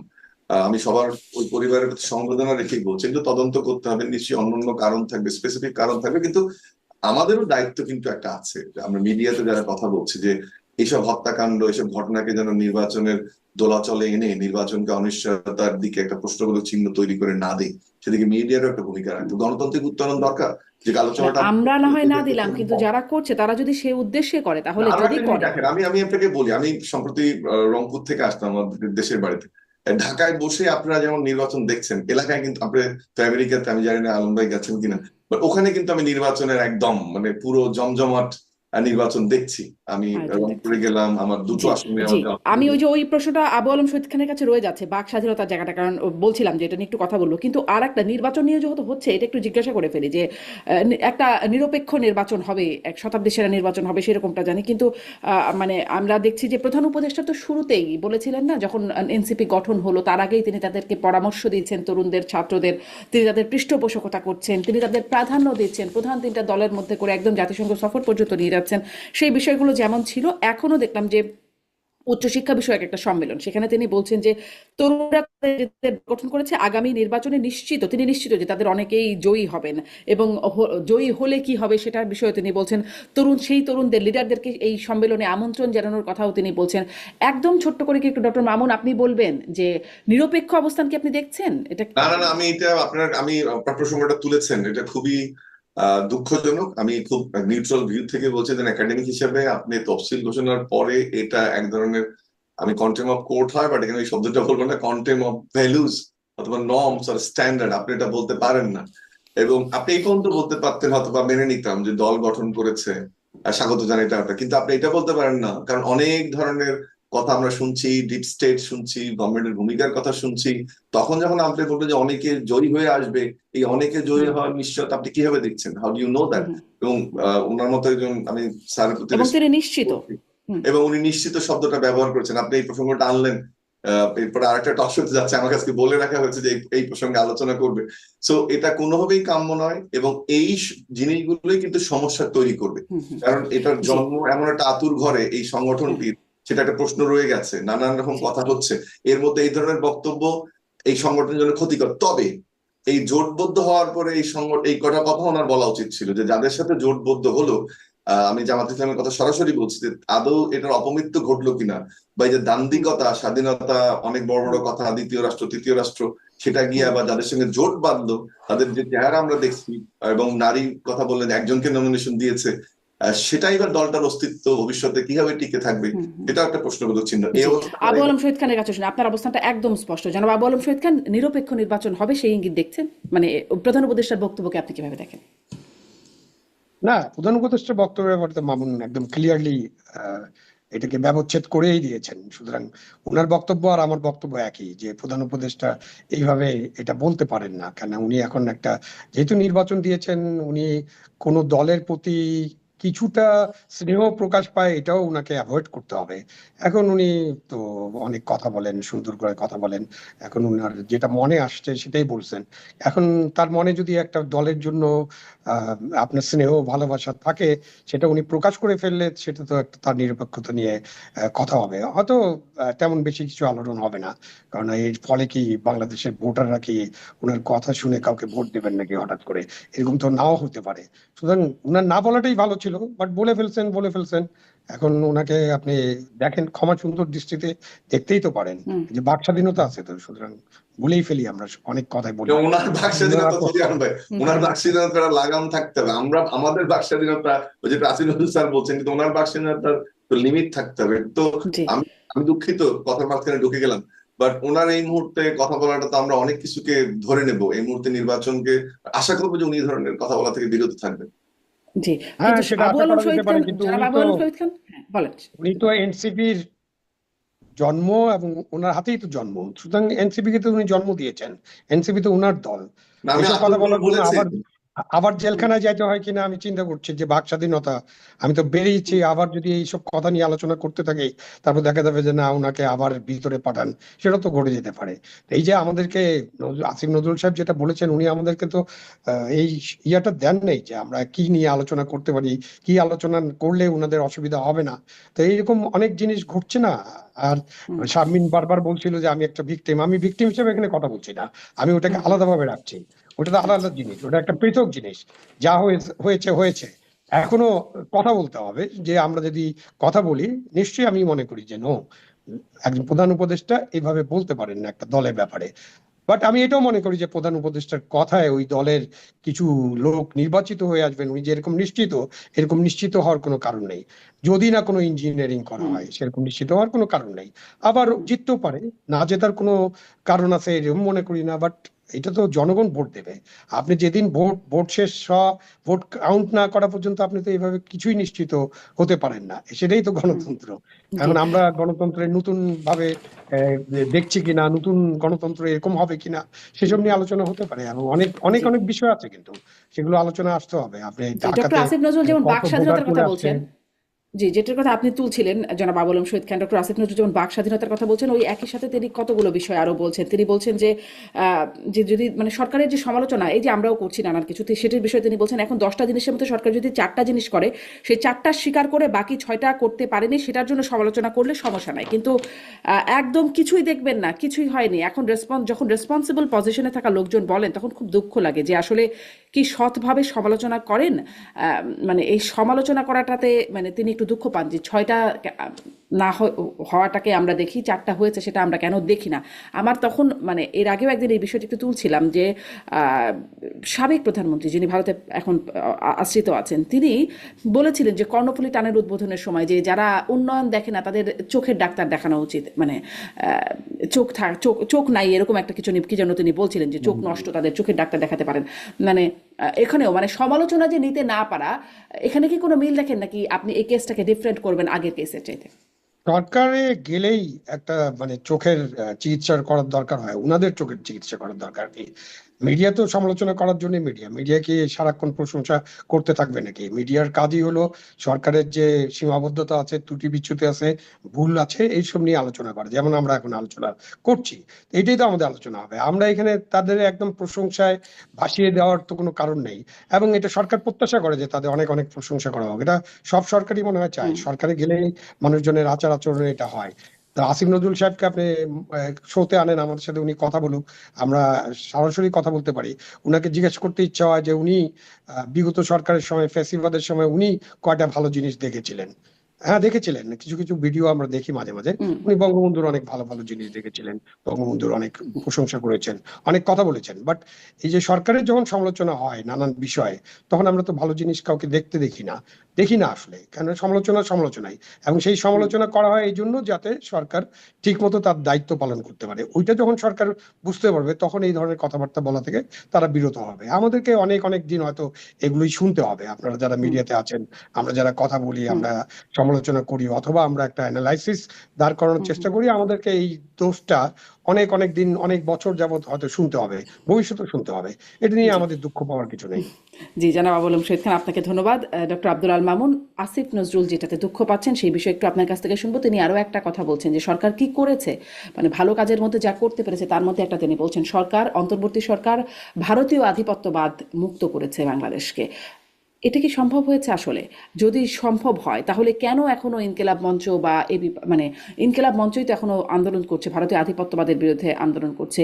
বা আমরা যখন হাদি হত্যাকাণ্ডের পর এবি পার্টি বলি বা মাহমুদুর রহমান বলি, তারপরে শিবির সংগঠন, তারপর একসাথে হয়ে সবাই ভারতীয় আধিপত্যবাদের বিরুদ্ধে বলল। মানে যদি মুক্তই হয় তাহলে এগুলো কেন বলছেন? আর যদি মুক্ত না হয় তাহলে আসিফ নজরুল কেন এটা ক্লেম করছেন যে সরকার মুক্ত করেছে আধিপত্যবাদ? আমি স্যার প্রতি রেসপেক্ট রেখেই বলি। একটু আগে কিন্তু আমি যখন আপনি প্রশ্ন করলেন জুলাই ব্যর্থ না ব্যর্থ না, তখনও কিন্তু সরকারের যেটা বলার কথা সেটা কিন্তু আমি বলেছি যে পরিবেশ উন্নত করেছে, দলগুলোকে একসাথে করেছে, জুলাই সনদ স্বাক্ষর করেছে। এটা তো সরকারের এক ধরনের স্তুতি গাওয়াই বা একটা সফলতাই, কিন্তু ক্রিটিসিজম তো সহ্য করতে হবে। আমি ধারণা আমি আমার 4টাতে টিক চিহ্ন দিয়েছি আজকে, এটা আশা করেন। কিন্তু আমাদের তো অন্য অন্য আলোচনাগুলো করতে হবে পুরো জিনিসটার মধ্যে, এবং যেটা আলম ভাই বললেন আমি ওনার সাথে একমত যে আপনার মিডিয়ার রোল বা আমাদের রোলটা অবশ্যই পজিটিভ, আজকে আসলে বলেছেন খুঁজে দেখতে পারেন। আর আরেকটা হচ্ছে যে আমরা তো পজিটিভ ক্রিটিসিজমই করছি, এবং সাথে সাথে এটা শুধু সমালোচনা করছি না, কি করা যায় সেটাও তো আমরা বলছি। একটু আগে নারীর বিষয়টা যদি আমি বললাম, সেখানে রোলটা কি হবে, যেমন এখন একটা কনস্ট্রাকটিভ ক্রিটিসিজম করি এবং সাজেশনও দিই যে কি হতে পারে। আপনি যে আধিপত্যবাদটা তুলেন, প্রথমে আমি হাদির যে আন্দোলন, তার যে ত্যাগ, এটাকে আমি খুব বিনম্র শ্রদ্ধার সাথে স্মরণ করছি। যারা আধিপত্যবাদ নিয়ে কথা বলছে তাদেরকে আমি সম্মান জানাই, হাদির আত্মার মাগফিরাত কামনা করি। বাট একই সাথে আসিফ নজরুল স্যার যখন রাষ্ট্রীয় লেভেলে এরকম বক্তব্য দিবেন, ওনাকে আর একটু কেয়ারফুল থাকতে হবে যে আপনি আধিপত্যবাদ নিয়ে যখন ডেমনস্ট্রেশন করছে, আধিপত্যবাদ এক জিনিস, আর হচ্ছে যে মাথা উঁচু করে রাখার সম্পর্ক আর এক জিনিস। এমন ভাবে যেন আমাদের অ্যাপ্রোচটা না হয় অতি বিপ্লবী হয়ে আমাদের যে ডিপ্লোম্যাটিক রিলেশনশিপ সেটার মধ্যে কোনো ক্ষত তৈরি হয়। এবং আমরা জাপান এবং আমেরিকার কথা সবসময় বলি যে একটা দেশ আরেকটা দেশকে আক্রমণ করার পরেও একজন উন্নয়নের ভাগিদার হয়েছে। আমরা যেটা চাই একটা উইন উইন রিলেশনশিপ, সম্মানের সম্পর্ক, মর্যাদার সম্পর্ক, সেটি ভারত অবশ্যই অনেক ক্ষেত্রেই এর আগে করতে দেন, এবং তার ক্রীড়ানক ছিল গত সরকার। এবং যখনই আওয়ামী লীগ এসে সবচেয়ে ভালো পজিশনে ভারতীয় বাংলাদেশ সম্পর্ক গেছে, কিন্তু যখনই অন্য সরকারগুলো ছিল তখন এই পজিশনটা নষ্ট হয়েছে, এক্সেপ্ট জিয়া রহমানের সময়, উনি ফারাক্কার পানি আনতে পেরেছিলেন আমাদের জন্য একটু স্বল্প সময়ের জন্য হলেও, এবং খালেদা জিয়ার সময় জানি যে উনি বারবার পত্র লিখেছেন, ইউনাইটেড নেশনে কথা বলেছেন। সেই জিনিসগুলো মিসিং হয়, যে কারণে একটা সেবা দাসে পরিণত হওয়ার কারণে সম্পর্কটা একটা নতজানু সম্পর্ক হয়। কিন্তু যেখানে রেখাটা টানতে হবে, যে আমরা যেন এই কথাটা যখন উনি বললেন যে সম্ভবত ক্রিকেটের উদাহরণটাকে উনি বোঝাতে চেয়েছেন কিনা আমি জানি না, বাট এক্ষেত্রেও পুরোপুরি রেসপেক্ট রেখেই বলবো যে এই ধরনের অবশ্যই এই সিদ্ধান্তটা আমি ব্যক্তিগতভাবে সাপোর্ট করি। এটা ঠিক হয়নি মোস্তাফিজকে একটা দল, একটা উগ্রবাদী সংগঠনকে অভিযোগের কারণে একটা প্লেয়ারকে বাদ দিবে কোনো প্রক্রিয়া ছাড়া, এবং বোর্ডও জানতো না, এটা শুধু আইপিএল কর্তৃপক্ষের। এই সিদ্ধান্তটা আমি সঠিক এবং এটাকে সাপোর্ট করি। আধিপত্যবাদ বিরোধী আন্দোলনও সাপোর্ট করি, আমি নিজেই এইসব প্রোগ্রামে যাই, গেছি, যাব। কিন্তু যে জায়গায় রেখা টানতে হবে যেন অতিরিক্ত আধিপত্যবাদ বিরোধী হয়ে স্বাভাবিক যে আন্তর্জাতিক সম্পর্কের বলয়, আঞ্চলিক সম্পর্ক, সেটার মধ্যে কোনো ক্ষত তৈরি না করি। মনে রাখতে হবে পৃথিবীর সবগুলো দেশে এখন ইন্টারডিপেন্ডেন্স থিওরির মধ্যে আমরা আছি, কেউ ইন্ডিপেন্ডেন্ট থিওরির মধ্যে আমরা নাই, এবং নেইবারের ক্ষেত্রে সেটা আরো গুরুত্বপূর্ণ। জি, একটু ওই বিষয়ে আসি। যেহেতু আবু আলম শহীদ খান বলছেন তিনি ভিকটিম হিসেবে কথা বলছেন না, নিশ্চয়ই তিনি বিশ্লেষক হিসেবে কথা বলছিলেন, কিন্তু আরো কিছু মানুষের বিরুদ্ধেও আমরা মামলা হতে দেখলাম। তারেক রহমানের সাথে বৈঠকের পরে ব্যবসায়ীদের বিরুদ্ধে, মানে তারা আবার আগে সরকারের দোষর ছিল এই হিসেবে 25 জনের নাম উল্লেখ করে 200 জনকে অজ্ঞাতনামা করে মামলা করা হলো, এবং সামনে সাংস্কৃতিক কর্মীদের বিরুদ্ধেও মামলা করা হবে আন্তর্জাতিক অপরাধ ট্রাইব্যুনালে, এবং এটি বৈষম্য বিরোধী ছাত্র আন্দোলনের পক্ষ থেকে দেখলাম। এর আগে আমরা দেখি মানে আসামি ছাড়াতে তারা গেছেন, এখন আবার আসামি করতে গেছেন। মানে ছাত্রলীগের সাবেক ছাত্রলীগের একজনকে, সেই হবিগঞ্জের মাহাদির কথা বলছি, যে তারা আসামি ছাড়াতে গিয়ে অনেক হুমকি ধামকি দিয়ে আসলেন। মানে এই যে মামলা করা হচ্ছে এখন এসে, এটাকে আপনি আসলে কিভাবে দেখছেন ডক্টর মামুন? একদম খুব ছোট্ট করে যদি বলেন। আমি একটু, আমাকে 30 সেকেন্ড। অনুমতি চাই, আপনাকে যেতে হবে, আমাকে একটু বেরোতে এই হবে। জন্যই ছোট্ট করে 30 সেকেন্ডে বলে দেন, আমি আপনাকে আসলে আমি একটা জায়গায় অনুমতি দিচ্ছি। আমার অবস্থান খুব ক্লিয়ার। আমি শহীদ ভাইয়ের অথবা এই ছাত্র সংগঠন, ছাত্র ইউনিয়ন, অর্থাৎ যে নির্বাচিত সংসদগুলো সম্পর্কে ঢালাও আমি বলবো না, উনিও নিশ্চয়ই বলেননি। কিন্তু তাদেরও যে যোগসূত্র অনেক ঘটনা আছে, এটাও সত্যি। আমি বিশ্ববিদ্যালয়ে অপারেট করি, আমি প্রভোস্ট স্ট্যান্ডিং কমিটির চেয়ার, এখন আমি একটা হলের প্রভোস্ট, সেটা আমি ফিল করি, এটা আমাকে রেগুলার হ্যান্ডেল করতে হয়, কিন্তু এটা কাম্য ছিল না। দুই হচ্ছে যে আমি ওই যারা জুলাই আন্দোলনে অংশগ্রহণ করেছে প্রত্যেকের প্রতি সমবেদনা জানাচ্ছি, তাদের সাথে একমত। কিন্তু যে প্রক্রিয়ায় ঘটনাগুলো ঘটছে, এবং যে প্রক্রিয়াটা একেবারেই প্রথম দিন থেকে, যেমন এইচএসসি পরীক্ষার যে সংসদে ঢুকে পড়লো বাচ্চারা, সরকার পাস না করে পরীক্ষা না নিয়ে পাশ করলো, ওদিন আমি কয়েকটা টেলিভিশন ওদিন বলছি যে এইটাই হচ্ছে সমস্ত নষ্টের গোড়া। খুব সস্তা ভাষায় মনে হচ্ছে আপনাকে বলছি আমি, কিন্তু কথাটা আমি সত্যি বলেছি।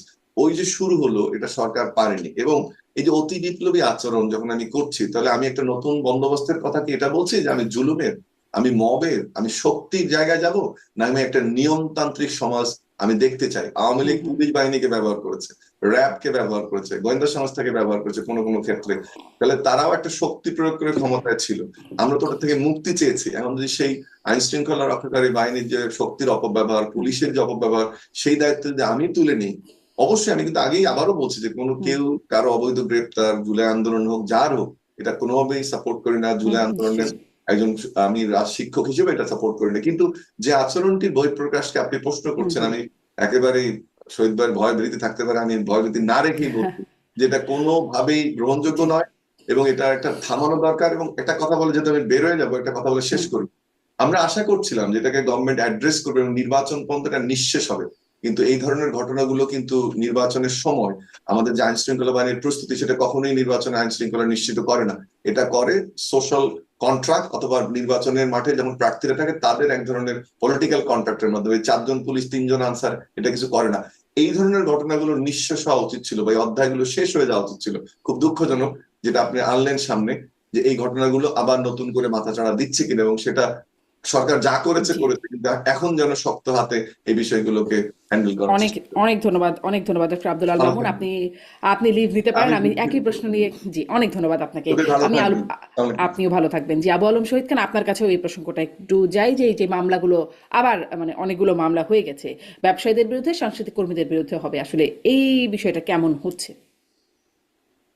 না, আমরা যে প্রত্যাশা করেছিলাম যে নতুন বাংলাদেশ বলেন বা বাংলাদেশ 2.0 বলেন, নতুন বন্দোবস্ত বলেন, অনেকগুলো আমরা একেবারে স্লোগান শুনেছিলাম, এবং আমি তো একটু আগেই বললাম যে আমি সব এইগুলোকে রেফার করি আমার 71-এর মুক্তিযুদ্ধের সাথে, এবং মুক্তিযুদ্ধের যে আকাঙ্ক্ষা ছিল, স্বপ্ন ছিল, সেগুলোই পুনরায় বলা হয়েছে, তুলে ধরা হয়েছে, এবং আমাদের স্বাধীনতার পতাকা নিয়েই জিনিসগুলোকে তুলে ধরা হয়েছে। তো সেখানে আপনি রিকনসিলিয়েশন করলেন না, করতে গেলেন না। এখন আজকে তো রিকনসিলিয়েশন করা সম্ভব নয়, এরকম একটা কথা বললেন। তো আমরা একটু হুম নেলসন হুম ম্যান্ডেলাকে দেখি না যে উনি কিভাবে করলেন। উনি কি ওই যে সাদারা সবাই এসে করজোড়ে ক্ষমা প্রার্থনা করার পরে উনি রিকনসিলিয়েশন করতে গিয়েছিলেন, নাকি উনি ক্ষমতায় গেলেন? উনি 90 সালেই তো আলাপ আলোচনা শুরু করলেন শান্তির পথে, যে কিভাবে একটা নির্বাচনের মধ্য দিয়ে এই প্রক্রিয়াটা শুরু করা যায়। তারপরে যে উনি ক্ষমতায় যাওয়ার পরে উনি 6 মাসের মধ্যেই এই রিকনসিলিয়েশনের ব্যাপারটা সামনে আনলেন। তা আপনি এখন রিকনসিলিয়েশন করবেন না, প্রতিহিংসা চলবে, মব চলবে, আপনি গ্রেপ্তার চলবে, আপনি একটা বিশেষ দলকে দলের সমর্থক বা যাই হোক, যে নাম দিয়ে হোক, ফ্যাসিবাদের দোসর যাই করেন আপনি করবেন, এবং এইভাবে বিভিন্ন সোসাইটির বিভিন্ন সেক্টরে আপনি মানুষজনকে হয়রানি করবেন। সেটা কি কতটা গণতান্ত্রিক সংস্কৃতি বা গণতন্ত্র? বাংলাদেশে যদি আমি একটা মধ্যপন্থার গণতান্ত্রিক দেশ হিসেবে বা মানবিক বাংলাদেশ করতে চাই, সেটার সাথে কতটুকু যায়, এটা তো একটা বড় প্রশ্ন, এবং এই প্রশ্নটা তো মানুষ করবে। এবং আপনি এটা করে কি শেষ পর্যন্ত খুব লাভবান হওয়া যাবে কিনা আমার মনে হয় না, বাট এগুলো না করাটাই সঙ্গত হবে। কিন্তু এখন কাকে কি বলবেন? আপনি তো যদি নির্বাচন হয়, তো আপনার যে টাইম লাইন আছে তাতে তো আর 1-1.5 মাসের অপেক্ষা, বা 1 মাসের মতো অপেক্ষা। তো এই 1 মাসের মধ্যে আর ওনারা আর কি করবেন? যা করার হ্যাঁ, করছেন, কিন্তু আপনি করতে যে দেন। প্রসঙ্গটা বলছেন ট্রুথ অ্যান্ড রিকনসিলিয়েশনের কথা, মানে এখন এসে বিদেশিরা এটা বলছেই বা কেন এই 1 মাসের মতো সময় বাকি আছে? 1 মাসও তারা আসলে বলছে, নাই তারা তো এখন। ইনক্লুসিভ নির্বাচনের কথা বলছে। তারা হয়তো উপলব্ধি করছে যে বাংলাদেশে যদি একটা ভালো নির্বাচনে, যে শতাব্দীর সেরা নির্বাচন যদি ইনক্লুসিভ না হয়, শতাব্দীর সেরা নির্বাচনে যদি আমরা লেভেল প্লেইং ফিল্ড করতে না পারি সকলের জন্য, তো সেখানে এই নির্বাচনটা শতাব্দীর সেরা নির্বাচন তো নাও হতে পারে, এবং এই নির্বাচনই একটা সমস্যার সৃষ্টি করতে পারে। এসব চিন্তা ভাবনা করে হয়তো তারা এই কথাগুলো বলছেন। তাদের কথায় তো হবে না। কথা তো নেলসন ম্যান্ডেলাকে কি আমেরিকা বলেছিল মার্কিন সাম্রাজ্যবাদ বা সামাজিক সাম্রাজ্যবাদ? একটু আগে আপনার আধিপত্যবাদ নিয়ে আলোচনা করছিলেন। আমার খুব ছোটবেলার, মানে আমি যখন বয়স কম ছিল, মিছিলে যাওয়ার শ্রেষ্ঠ সময়, তখন থেকে এই আধিপত্যবাদ, সাম্রাজ্যবাদ, আবার সামাজিক সাম্রাজ্যবাদ, সোভিয়েত ইউনিয়ন, মানে নানান এই বাদ দেখতে দেখতে না একেবারে ক্লান্তির পর্যায়ে বোধহয় চলে আসছি। এই বাদটা বাদ দিয়ে আমাদেরকে আসলে বাংলাদেশের জন্য যা দরকার, বাংলাদেশ মাথা তুলে দাঁড়ানোর জন্য বাংলাদেশকে একটা আসলে গণতান্ত্রিক মানবিক দেশ হিসেবে আগে গড়ে তোলা দরকার। তারপরে এই বাদেরদের সাথে আমরা মোটামুটি আলাপ আলোচনা করতে হুম পারবো। আমরা ভারতীয় আধিপত্যবাদ নিয়ে যত কথা বলি, আমরা তো মার্কিনীদের নিয়ে কোনো কথা বলি না। মার্কিনীরা তো, প্রেসিডেন্ট ট্রাম্প তো ভেনেজুয়েলার নিয়ে চলে গেল না, হুম একেবারে একটা রাষ্ট্রের ভিতর ঢুকে একটা প্রেসিডেন্টকে নিয়ে গেল। এর আগে নরিয়াগাকে নিয়ে গেছিল। গাজায় কি ঘটছে, মানে অনেক বিষয় আপনি আলোচনা আনতে পারেন, কিন্তু আমরা তো একটা জায়গায় যে আমরা দেখি যে ওখানে আমরা কনসেন্ট্রেট করি, এবং এইসব বাদ টাদ নিয়ে আমাদের একদম শীর্ষ পর্যায়ে গভর্নমেন্টও ডিপ্লোম্যাটিক রিলেশনস গুলা বিবেচনা না করে এমন এমন কথা বলেন যে ওখানে ডিপ্লোম্যাটিক রিলেশনস তো বাধাগ্রস্ত হবে। দেখি 24 তারিখে সম্ভবত ওদের প্রজাতন্ত্র দিবস আছে, সেখানে কারা কারা নিমন্ত্রণে যান। সরকারের হুম পক্ষ থেকে আসিফ নজরুল সাহেব যান কিনা, বা আর কে যান, তারা কি বলেন, সেখানে তো সরকারের পক্ষ থেকে একটা বক্তব্য রাখবেন। তখন হুম আধিপত্যবাদ নিয়ে ওইখানে একটু কথা টথা বলা যেতে পারে। ওনারা যদি মনে করেন যে এটা বলা দরকার, বলবেন। তো হুম তখন তো কিছু বলেন না, তখন তো আবার প্রশংসা করি, জি। আমরা চাল আমদানি করছি মাঝখানে ওখান অবশ্য থেকে। নিরাপত্তা উপদেষ্টা গিয়েছিলেন, কিন্তু কি যে কথা না, আমরা তো বলেছেন সেই চালও বিষয়ে আমদানি আবার কেউ করছি, বলেন আমরা নাই। চাল আনছি না ভারত থেকে এখন। হুম চাল তো আমরা আনছি, আমরা অপ্রয়োজন যা হচ্ছে, পেঁয়াজ চাল, আমরা ডিম, আনি, পেঁয়াজ সবই তাই আমাদের না? লাগে, জি। সবই আমরা আনি আবার তো। আবার ওইখানে হুম আধিপত্যবাদ নিয়ে অনেক আলোচনা করি। আগে এগুলো আলোচনা চলতে না থাকবে, কিন্তু আমাদের তো হ্যাঁ দরকার। হ্যাঁ, কিন্তু সেটাও তো হ্যাঁ চলতে থাকবে আপনি বলছেন।